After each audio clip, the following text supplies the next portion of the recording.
कि कितनी वैकेंसीज अभी जो है हमारे गवर्नमेंट ऑफ इंडिया के पास है।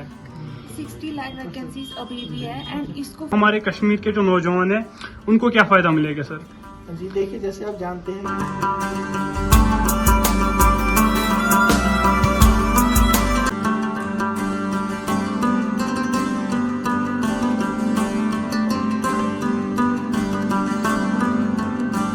अस्सलाम वालेकुम वरहमतुल्लाहि वबरकातुहू। खुशामदीद आप सभी को फिर एक बार हमारे इस एक्वा फाउंडेशन के प्रोग्राम में।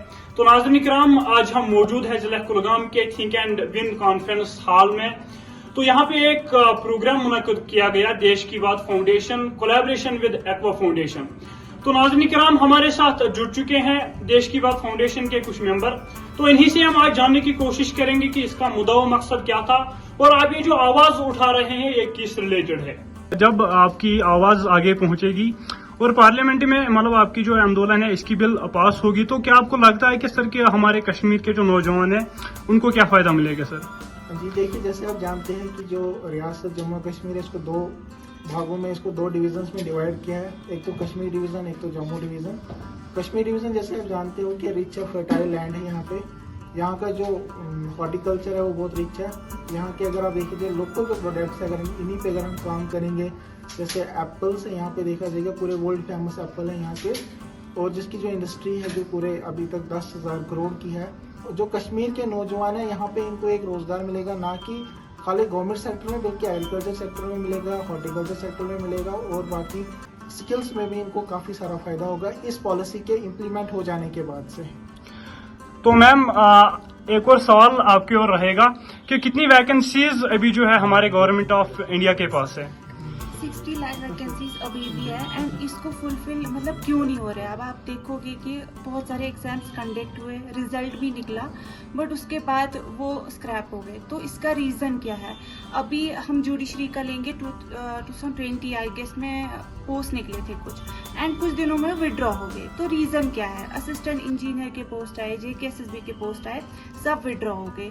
तो हमारा जो ये आज का ये आंदोलन है वो यही है कि हमें यूनाइट होना बहुत ज़रूरी है। जब हम यूनाइट होंगे तभी हमारी बात आगे जाएगी।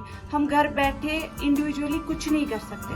तो एक साथ ये गैदरिंग्स जब होंगी, जब हम एक साथ मिलेंगे, तब शायद गवर्नमेंट हमें सीरियसली ले कि ये कोई खिलौने नहीं है, ये इंसान है जिन्होंने पढ़ा लिखा है और आगे कुछ करना चाहते हैं। एंड जब वैकेंसीज है, ऐसा नहीं है कि वैकेंसी है ही नहीं तो हम कुछ कर नहीं सकते। वैकेंसीज है तो इनको फुलफिल करना बहुत जरूरी है। बिल्कुल बिल्कुल मैम, मतलब हम कहेंगे कि एक हाथ से ताली बजती नहीं है, जी। उसके लिए दूसरा हाथ उठाना पड़ता है। जैसे हमने वो कहानी भी सुनी है कि एक फादर अपने बेटों को यूनाइटी का जो लेसन है वो कैसे सिखाता है कि एक एक स्टिक देता है तो टूट जाती है आसानी से, जब बहुत सारी स्टिक्स देता है तो आसानी से नहीं टूटती। जब हम यूनाइट होंगे तो हमें तोड़ना बहुत मुश्किल है। तो यही है हमारा मकसद कि हम एक साथ यूनाइट, हमारी यूथ, क्योंकि यूथ को ज़रूरी है, हमें बहुत ज़रूरी है कि हमें एम्प्लॉयमेंट मिले। हमने इतना पढ़ा लिखा है तो वो किसी काम आए, हमारी स्किल्स आगे आ जाए। तो यही हमारा यहाँ जो आने का मकसद है वो यही है। आज यहाँ पे डिस्ट्रिक्ट कुलगाम में बहुत सारे NGO ने शिरकत की इस प्रोग्राम में। तो सर आपकी ओर से क्या ख्यालात रहेंगे, क्या आवाज आगे पहुँचेगी?